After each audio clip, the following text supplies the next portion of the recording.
Morning. आज 18th में है। आई होप आप लोगों का संडे एंड सैटरडे अच्छा गया होगा। आपने सैटरडे को इंट्रोस्पेक्ट किया होगा और संडे को अपनी मेंस की मॉक लगाए होंगे। ठीक है, इसीलिए मैंने कोई टारगेट नहीं अपलोड किया था। मेनली संडे और सैटरडे हमारा सेम ही रहता है क्योंकि वही करना होता है, मेंस मॉक ही लगाना होता है। ठीक है, मेरे लिए तो वही रहता है और सैटरडे को मैं रिवाइज ही करती हूँ। ठीक है, तो आज मेंस प्रैक्टिस करेंगे हम। आज 18th है, 18 से 31 में देखो सिर्फ 14 दिन बचे हैं। बहुत क्रूशियल हैं 14 दिन।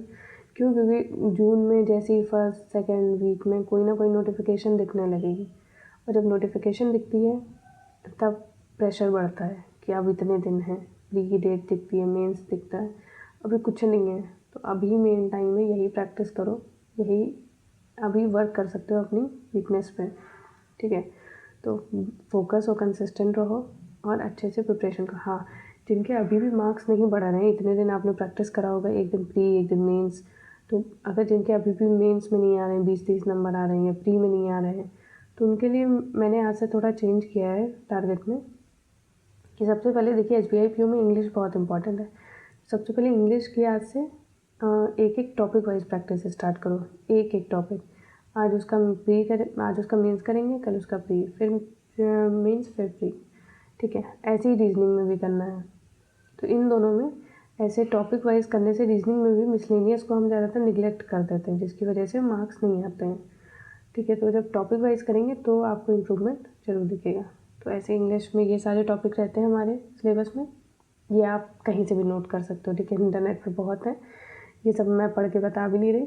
तो ये सब आप नोट कर लीजिए और सामने लगा लीजिए अपने, और एक एक टॉपिक पे वर्क करिए, एक एक सिंगल टॉपिक पे ऐसे वर्क करो जैसे जैसे किसी जब कुछ मर्डर वर्डर हो जाता है तो इंट्रोस्पेक्ट करने के लिए नहीं दिया जाता, वो एक एक पॉइंट लगाते हैं सामने, ऐसे अपने आप को इंट्रोस्पेक्ट करा करो। ठीक है, एक एक टॉपिक को ऐसे तैयार करो। तो ऐसे लगा लो लिस्ट सिलेबस की। और अब जैसे RC लेके बैठे हैं तो RC में हर एक टाइप के क्वेश्चंस देखो क्या क्या आते हैं, इन्फ्रेंस आते हैं, ट्रू कौन सा ट्रू आता है, फॉल्स आता है, जिसमें प्रॉब्लम आ रही है एक पर्टिकुलर क्वेश्चन के ही 10-20 क्वेश्चन डाउनलोड करके सॉल्व कर लिए। ठीक है, तो एक एक टॉपिक उठाओ, ऐसे सॉल्व करो। अब हम देख लेते हैं, आज हमारा टारगेट रहेगा परफेक्शन की क्लास करेंगे, RC की ही करेंगे। ठीक है, RC से ही स्टार्ट करेंगे और उसकी क्विजेस लगाएंगे, मैम ने अपलोड करेंगी। 5 मेंस RC प्रैक्टिस करनी है हमको, 5 से कम भी कर सकते हो, ट्राई करना 5 करने की। ठीक है, अच्छे से एनालाइज भी करते रहना कि आप पढ़ रहे हो, आप जो आंसर लगा रहे हो सही हो रहा है कि नहीं, गलत हो रहा है तो क्यों हो रहा है। ठीक है, उसके बाद एडिटोरियल रीड करना है। और जैसे आपको, हाँ, इंग्लिश में ग्रामर करना भी ज़रूरी है। अगर अभी बिल्कुल भी समझ नहीं आता तो ग्रामर भी 1 टाइम कर लो, लेकिन उससे संडे सैटरडे में करो, डेली ग्रामर मत करो, फिर बाकी काम नहीं हो पाएंगे। संडे सैटरडे में करो, तो एक दिन में 2-2 वीडियो देखो और मतलब संडे सैटरडे पे ही रखो ग्रामर। डेली आप मत रखो, डेली इतना ही करो, प्रैक्टिस करो, परफेक्शन क्लास करो, एडिटोरियल रीड करो, वोकैब करो। वोकैब रिवीजन बहुत ज़रूरी है। आप निमिषा मैम जो वीकली वोकैब की PDF देती हैं या फिर जो मंथली देती हैं, उसको आप डाउनलोड करो और ट्राई करो कि आज मुझे 1 मंथ का सिर्फ रीड करना है। ठीक है, 1 मंथ का सिर्फ रीड करो, फिर नेक्स्ट मतलब एक उठाओ, जैसे 3 मंथ की PDF है, आज 1 मंथ का किया, कल दूसरे का, फिर तीसरे का, फिर उसको रिवाइज करो। ऐसे बहुत बेनिफिट होगा आपको, उसमें वर्ड्स भी रिपीट होने लगते हैं PDF में। ठीक है, उसके बाद आज एवरेज हमें स्टार्ट करना है, एवरेज को क्वेश्चन लेवल 1 करना है। अब देखो क्वांट में हमारा ऐसे टॉपिक वाइज प्रैक्टिस अर्थमेटिक का तो चल ही रहा है। ठीक है, ये तो चलेगा ही, कंप्लीट हो, क्योंकि अर्थमेटिक आपको कभी नहीं छोड़ना। अगर आपको लगता है अर्थमेटिक में बहुत अच्छे, तब भी आप रिवाइज करते रहो टॉपिक वाइज। फिर 1 क्वांट की मेंस क्लास और 2 क्वांट की मेंस DI, इतना ही करना है। ठीक है, और एक्स्ट्रा आप कर सकते हो मेंस में, अगर आपको, हाँ, चेकलिस्ट मैंने नहीं लिखा है, वो भी आप लगा सकते हो। नेक्स्ट जो भी थी हमारी क्वांट मेंस चेकलिस्ट, उसमें अगर लास्ट वाली में भी अगर आपके कोई बचे हों क्वेश्चंस तो उसको सॉल्व कर लीजिए, नहीं तो नई स्टार्ट करिए।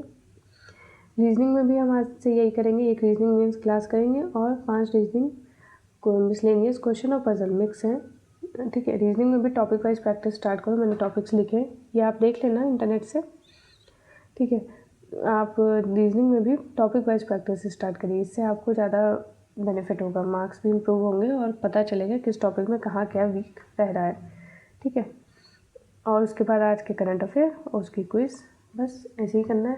देखो जितना अपनी प्रिपरेशन को क्लियर रखोगे ना, जितना अपने वीक पॉइंट को क्लियर करोगे, खुद को बताओगे, उतना आपके लिए अच्छा रहेगा। कोई भी मेंटोरशिप बैच, कोई भी मेंटर, कोई भी टीचर कुछ नहीं कर सकता है, ना कोई स्टूडेंट आपको गाइड कर सकता है। आप सिर्फ खुद अपने आप को गाइड कर सकते हैं, ठीक है।